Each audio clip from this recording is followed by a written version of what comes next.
I entered the wrong room. The two alien women inside wouldn't let me leave. Marcus Chen was late. Very late. He ran through the silver corridors of the Concordia space station, his shoes squeaking against the polished floor. The hallways all looked the same.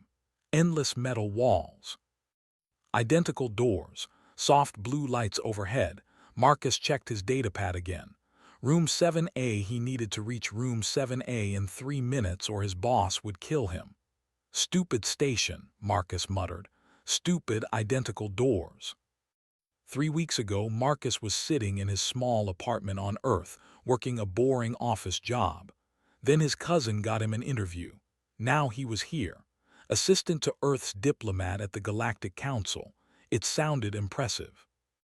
But mostly it meant carrying bags and being yelled at for being late. Marcus spotted a door marked 7A finally. He pressed his access card against the panel.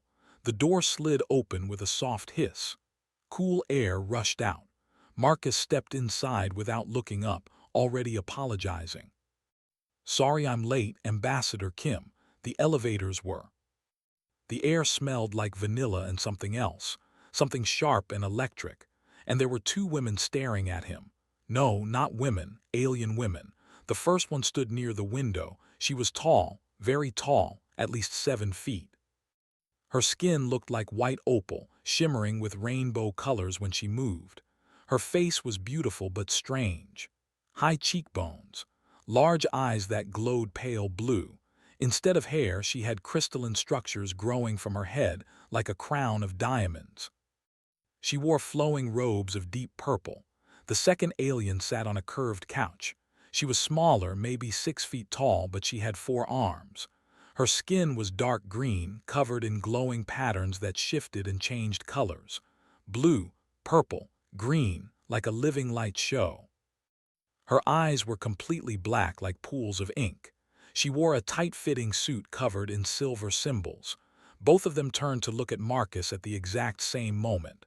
Marcus's brain struggled to catch up. Wrong room. He was in the wrong room. He needed to leave. Now. I'm so sorry, Marcus said, backing toward the door. Wrong room, I'll just... Up close, she was even more intimidating.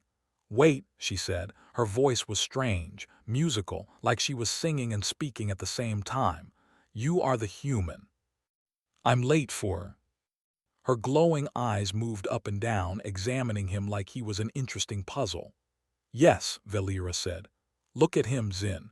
Round ears, 5 fingers, bilateral symmetry, single-toned skin. He matches the description exactly. I'm standing right here. He smells, bland, Zin said. No pheromone signature. How do humans even communicate? I like this one, she said. He has spirit. His voice came out higher than he intended. Why did you lock the door? For what? My boss will. Zin's patterns had turned dark blue. What war? Marcus asked quietly. Valera moved to the window. Outside, the Concordia station floated in space. Other ships drifted nearby, hundreds of them, maybe thousands. Marcus had never really looked at them all before. Do you know what this station is, human? Valera asked. The Galactic Council headquarters, Marcus said. Yes, and do you know why we are all here today? War authorization between the Anthari Empire and the Kesari Collective. Our peoples have been enemies for 237 years. He was just an assistant. He didn't know anything about alien politics or wars or... Zin's patterns flashed surprised yellow. That's the first thing we've agreed on in 3 days, Zin muttered.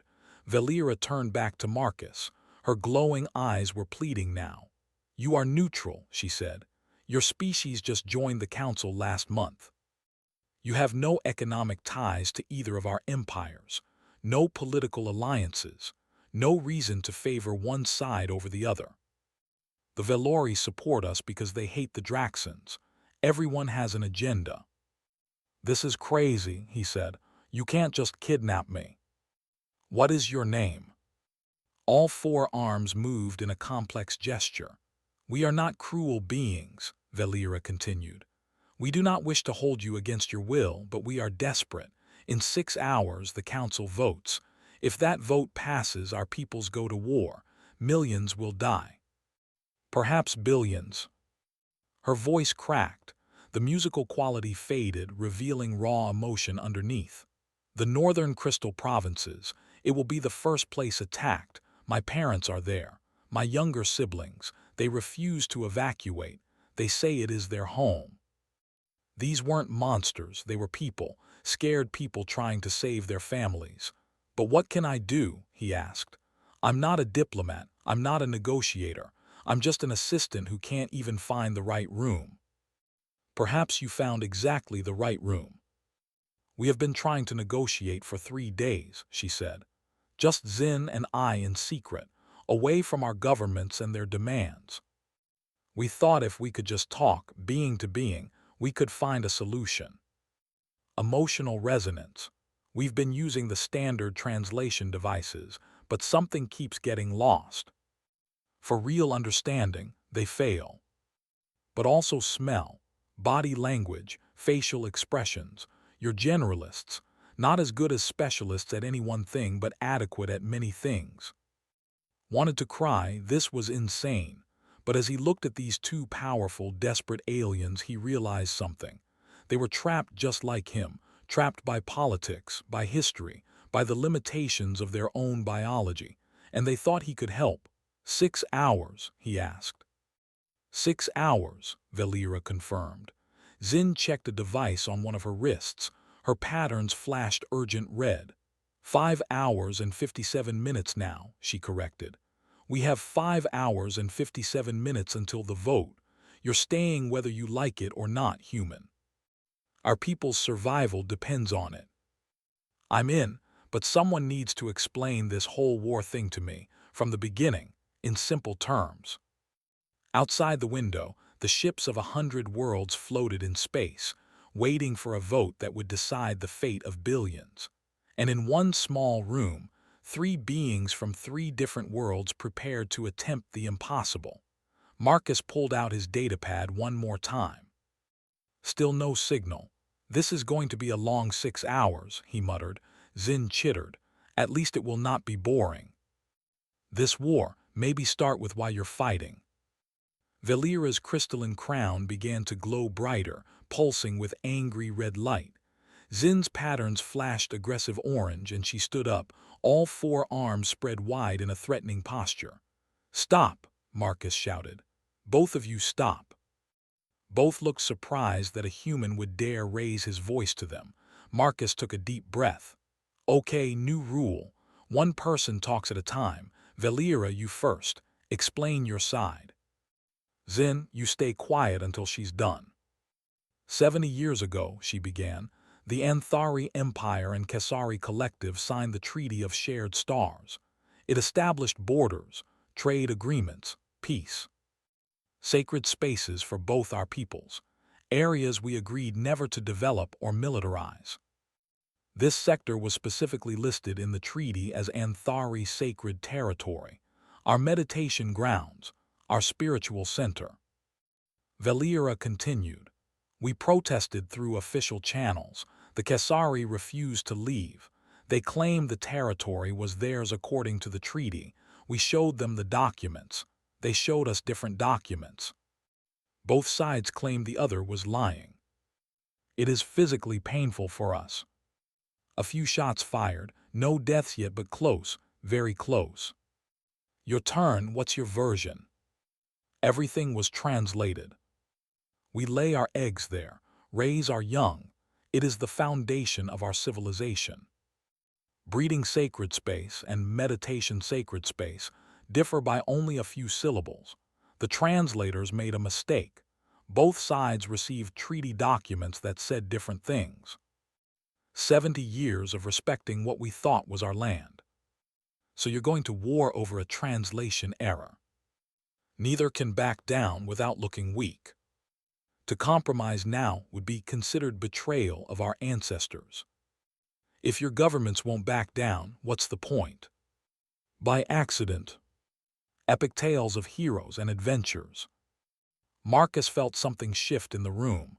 These two weren't just negotiators, they were becoming friends. maybe already were friends. We realized, Valera said quietly, that if we could understand each other, maybe our peoples could too, so we've been meeting in secret, trying to find a solution. Lists of text in multiple languages. Look, she said. 3 days ago, Valera proposed that her people would honor the space in question. I agreed. But to her, honor the space means visit it for meditation and leave it empty. To me, it means acknowledge its importance while still using it for breeding. But Zin thought I meant they should simply be careful and thoughtful while using it. And you think I can help because... Her patterns shifted to curious purple. Humans use verbal language, yes, but also body language, facial expressions, tone of voice. You even have some pheromone sensitivity, though weak. Certain frequencies make you happy or sad. You have some ability to sense emotional resonance. That's a lot of pressure. They were shaking. 3 weeks ago, his biggest worry was whether he'd saved enough money for rent. Now he was supposed to prevent an interstellar war. I'm not a diplomat, he said. I'm not a negotiator. I failed my exams back on Earth. That's why I'm just an assistant. I froze during the practical test, couldn't speak, just panicked. That is what all diplomacy is, just conversation between different beings. But I need you both to be patient with me. I'll probably make mistakes. If we have nothing to present, war is certain. What is the actual resource you're fighting over? Not the politics, not the history. What's actually in Sector 447 that both of you need? Nor I, Zin said. I know we need it. Our leaders say it is vital, but the specific reasons. So you're ready to go to war over something, but neither of you knows exactly why. Really understand. So let's try something different. So let's approach this like a teaching exercise. Let's use them wisely. This is going to sound crazy, but I think it might work. And for Marcus Chen, the failed diplomat student turned assistant, that was enough to start. Outside the window, the ships of war waited. Inside the room, 3 unlikely allies prepared to attempt the impossible.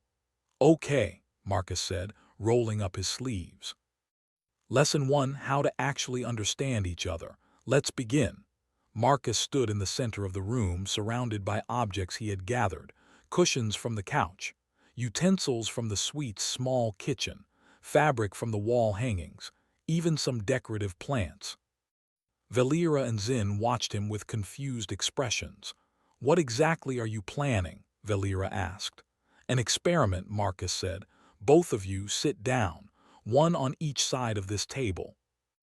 Valera's crown pulsed with uncertainty. Marcus placed a simple drinking glass in the center of the table. Valera, he said, describe this object to Zin, but you cannot use the word glass or cup or container. Describe what it means to you. Her crown chimed softly as she thought. It is a vessel of clarity, she said finally, transparent so you can see truth within it. It holds liquid which represents life flow. When empty, it creates harmonious sounds if struck properly. What did you understand from that? I simply described a drinking vessel, how we perceive such things. Smooth surface prevents bacterial growth. Transparent material allows visual confirmation of contents. Size suggests individual portion. It serves practical purpose. Without meaning or beauty, just utility. Valera's people value harmony, beauty, emotional resonance. Zin's people value function, efficiency, practical results. But seeing completely different things. Valera sees a sacred space for meditation. Zin sees a practical resource for breeding. A language designed for basic trade and simple communication, not for expressing deep cultural values. Every word you wrote was filtered through translation, stripped of context, reduced to bare meaning. So when the treaty said sacred space, she said slowly, the Anthari thought it meant spiritually sacred, but the Kesari thought it meant biologically sacred, sacred to life creation. Both leading to war. We never verified. Let's find the solution. Valera couldn't smell pheromones naturally, so Zin had to adapt. She started using verbal descriptions of what her pheromones would say.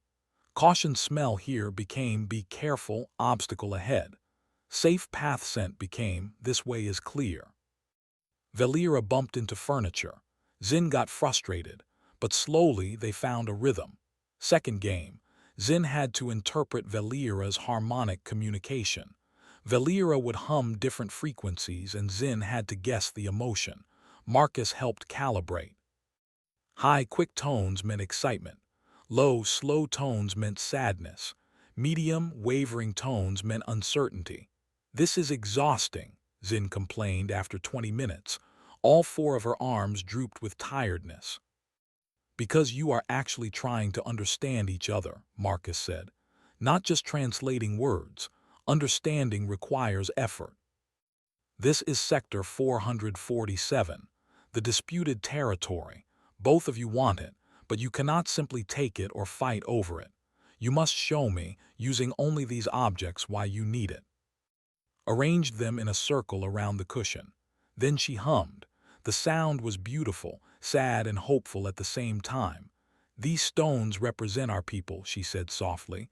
Each one is a life, a soul. The circle is our community. We gather around the sacred space. We meditate there, we connect to our ancestors, we find peace. Without it, we are. She scattered the stones, broken, disconnected. Your turn, Marcus said to Zin. Zin picked up several utensils, spoons, forks, knives. She stuck them into the cushion at various angles. These are colony anchors, she said. Each one represents a breeding ground, a place where we lay eggs, raise young. The cushion, the asteroid, contains minerals we need. Our eggs require specific chemical compounds to develop properly. Without these minerals, our eggs do not hatch. Our children die before birth. Every year we delay access to this resource, fewer children are born. Our population shrinks. In 50 years, we face extinction. I thought you wanted it for wealth, for power. Thorexite crystals, Zin said. They contain complex proteins our eggs need. Help us connect mentally across vast distances. Marcus pointed at the cushion. Zin, where exactly are the thorexite crystals? Deep inside the asteroid, on the surface.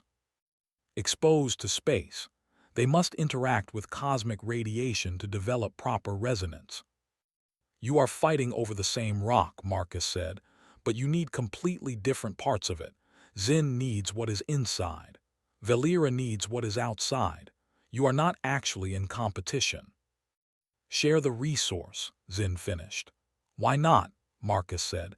Zin's people mine the interior. Valera's people meditate on the surface. You never even have to interact if you do not want to. They will never agree to work together.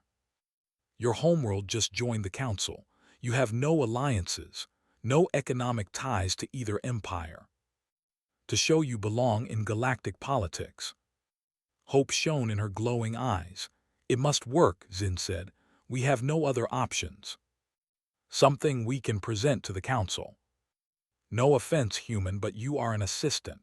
The council will not listen to you. It is rarely used, but legal. But he thought about Valera's family in the border colonies, Zin's Nest Collective in the defense fleet, millions of beings on both sides, unaware that war could be prevented. I know, he said quietly. I am terrified. But I will do it anyway. Look at his pheromones. Oh wait, you cannot smell them. Trust me, he is terrified. We believe in you, Marcus Chen, Zin said. We will help you prepare, Valera added. Outside, the warships waited. Inside, 3 beings from 3 worlds began writing a proposal that could change the galaxy. Marcus sat down at the suite's desk. Opened a blank document on his datapad. Okay, he said, let's save the universe. How hard can it be?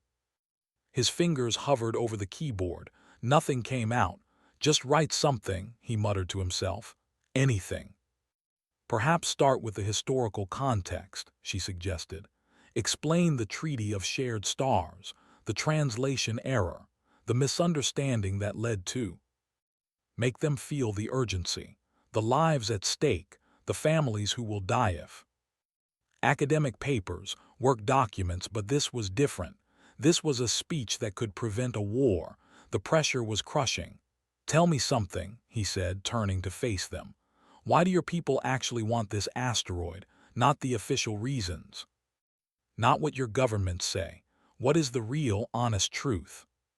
She needs access to harmonic crystals to develop her mental abilities properly. Without them, she will never fully connect to our collective consciousness. She will be isolated, alone in her own mind forever. The musical quality disappeared, replaced by raw pain. "The crystals in our home provinces are depleted," she continued. "Used up over centuries. Sector 447 has the last significant deposits in our territory.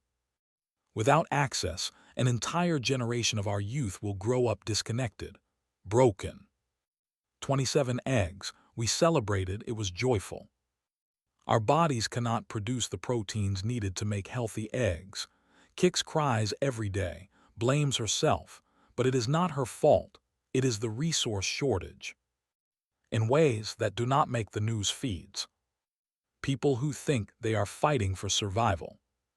Both sides think they need the entire asteroid, but they do not. You just proved it. Marcus pointed to the bottom of the fabric. "And down here, 2 kilometers deep, are the thorexite deposits. Zin's people need to mine these, correct? Which means you can both have what you need. No conflict, no competition.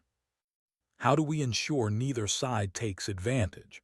What stops the Anthari from blocking our mining operations? What stops us from damaging their meditation sites? To make sure both sides follow the rules.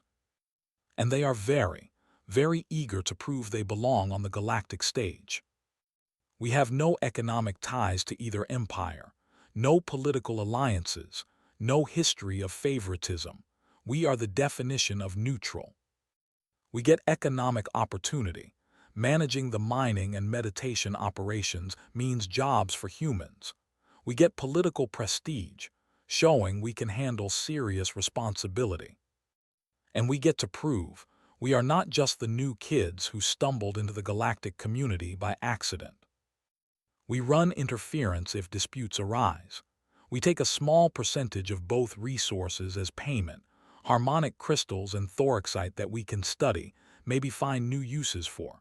Everyone benefits. It could actually work. I need to write this alone. No suggestions, no advice, just let me think. His eyes hurt from staring at the screen. His fingers were cramped, but it was done. "Finished," he called out. Valera and Zin rushed over. Both read over his shoulders, their different forms of vision scanning the text rapidly. The proposal was simple, direct. No fancy diplomatic language, just clear statements of the problem and the solution. "It is honest," Valera said, surprised. "Very blunt," Zin added. "Most proposals are full of flowery language and careful phrasing. This is almost crude in its directness." "The council is about to vote for war," Marcus countered. "They do not have time for poetry. They need facts, solutions, hope. Hundreds of delegates, and you are. I have to do this. You cannot present it together without your governments claiming betrayal, and you cannot present it separately because it needs to come from someone neutral. It has to be me. Besides," he added, trying to smile, "I have already done the hard part. I mediated between 2 species at war. I helped you understand each other. I found a solution everyone said was impossible. Compared to that, what is one little speech? You are using our own words against us. Courage is not the absence of fear. It is acting despite fear. But I have watched you work for the past 4 hours. You are clever, resourceful, kind. You see solutions where others see only problems. The council will see that too. And if they do not," she said, "if they reject the proposal and choose war anyway, at least you tried. At least someone stood up and said there is another way." Each one angrier than the last. The final one simply said, "You are fired. Might as well go out in a blaze of glory. You have dark circles under your eyes. That matters more than appearance. Pack his things, take the next transport back to Earth. Forget any of this ever happened." But he thought about Lyra, Valera's sister, who would grow up isolated in her own mind. He thought about Kix's eggs failing one by one. He thought about millions of beings on both sides about to die in a war that did not need to happen. "No," he said quietly, "I am not free, not yet, not until I try." "If this works," he said to Valera and Zin, "if the Council actually listens to me and stops this war, promise me something. Show your peoples that peace is possible." Quiet, his footsteps echoed as he walked toward the council chambers. Behind him in the suite, Valera and Zin watched him go. "Do you think he can do it?" Zin asked. "I think," Valera said slowly, "that humans stumbled into the wrong room at exactly the right time. And I think the galaxy is about to learn what humanity is truly capable of."